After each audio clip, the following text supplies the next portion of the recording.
हमने अपने last topic में इलेक्ट्रिक फील्ड इंटेंसिटी और इसके अलावा इलेक्ट्रोस्टैटिक्स की कुछ एप्लीकेशंस देखी। उसमें हमने देखा कि अगर हम किसी चार्ज को किसी इलेक्ट्रिक फील्ड में प्लेस कर दें तो it experiences a force on it. ठीक है, अब इसी से रिलेट करता है हमारा नेक्स्ट टॉपिक कि अगर हम नंबर ऑफ चार्जेस को किसी इलेक्ट्रिक फील्ड लाइन से पास करवाएं यानी कि फ्लो करवाएं तब क्या होगा। तो स्टार्ट करते हैं अपना next topic, that is electric flux.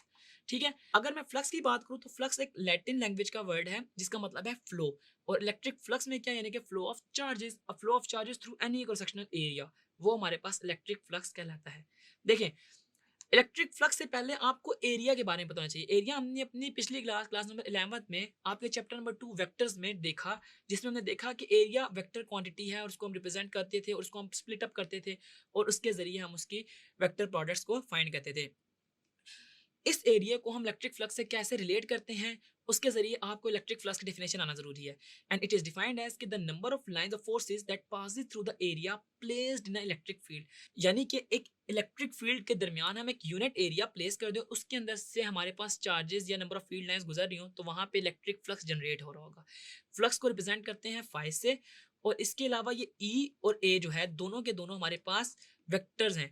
और जब भी आपको ये बात याद है कि वेक्टर्स का आपस में डॉट प्रोडक्ट हो रहा हो तो हमारे पास उसकी जो आउटपुट है वो एक स्केलर क्वांटिटी आती है। तो इट मीन्स आपको ये बात पता चल गई कि जो इलेक्ट्रिक फ्लक्स है ये स्केलर क्वांटिटी है। एंड जब ई डॉट ए होगा तो वो हमारे पास ई ए कॉस थीटा के इक्वलेंट होगा। ठीक है जी। अब सबसे पहले आप देखते हैं कि electric flux at any angle, कि अगर फॉर एग्जांपल हम एक इलेक्ट्रिक फील्ड लाइंस पास करवा रहे हैं और वहां पे जो क्रॉस सेक्शनल एरिया है जिस जगह से हम पास करवा रहे हैं उसको किसी टिल्टेड एंगल पे रख दें तो हमारे पास cos थीटा वाली वैल्यू हम पुट कर रहे होंगे और हमारे पास फाई बन रहा होगा ई ए cos थीटा। और अगर मैं यहाँ पे मैक्सिमम इलेक्ट्रिक फ्लक्स की बात करूँ तो इसमें इस तरह है कि हमारे पास जो यूनिट एरिया है या वो जो सरफेस है जहाँ पे से हमारी इलेक्ट्रिक फील्ड लाइन पास हो रही है वो पैरेलल होगी। यानी कि हमारे पास जो उसका नॉर्मल है, जो उसका नॉर्मल बन रहा है वो हमारे पास इलेक्ट्रिक फील्ड लाइंस के पैरेलल होगा। ऑल्दो वो जो फील्ड खुद होगी ना, जो सरफेस खुद होगी ना फील्ड्स के लिए वो हमारे पास परपेंडिकुलर होगी, मगर वो एरिया जो होगा उसका नॉर्मल लाइन बन रही होगी वो परपेंडिकुलर होगी। जब अगर हम बात करें जीरो इलेक्ट्रिक फ्लक्स की तो उसमें यह है कि हमारे पास जो सरफेस है उसको तो पैरेलल रख दें मगर उसका एरिया यानी कि जो उसका नॉर्मल है वो हमारे पास परपेंडिकुलर बन रहा है।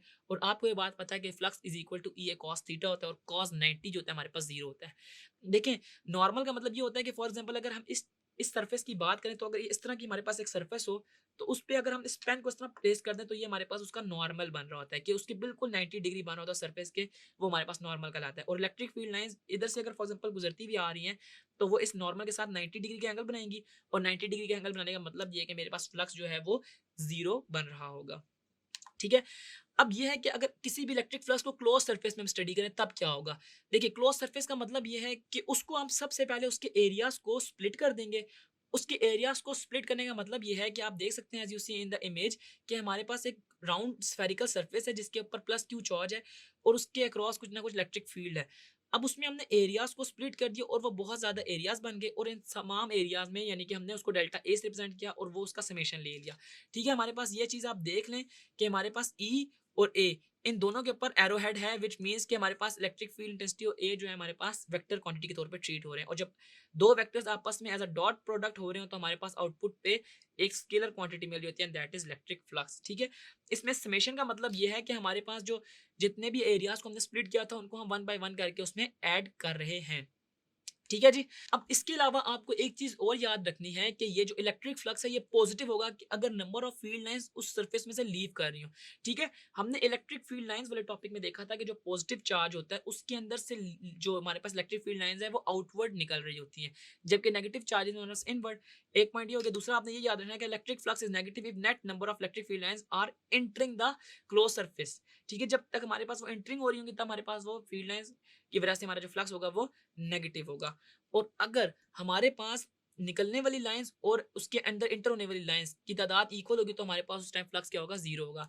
तो इसी तरह हमने लिख देना है कि the electric flux is zero if the number of field lines entering are equal to the number of field lines that are leaving to the surfaces. तो ये हमारे पास फ्लक्स का कंक्लूजन था जिसमें हमने देखा कि बेसिकली इलेक्ट्रिक फील्ड लाइंस को किसी यूनिट एरिया से पास करवाएं तो वो फ्लक्स को जनरेट करता है। अब इस फ्लक्स को काउंट करने के हमारे पास डिफरेंट तरीके हैं और हम अपने आने वाले टॉपिक्स में इसको काफी डिटेल में देखेंगे, जिसमें हम एक अल्टरनेट मेथड देख रहे होंगे इलेक्ट्रिक फ्लक्स को सीखने का, जो कि हमारा टॉपिक है Gauss's law. So see you in the next video जिसमें हम गॉसेस लॉ को स्टडी करेंगे।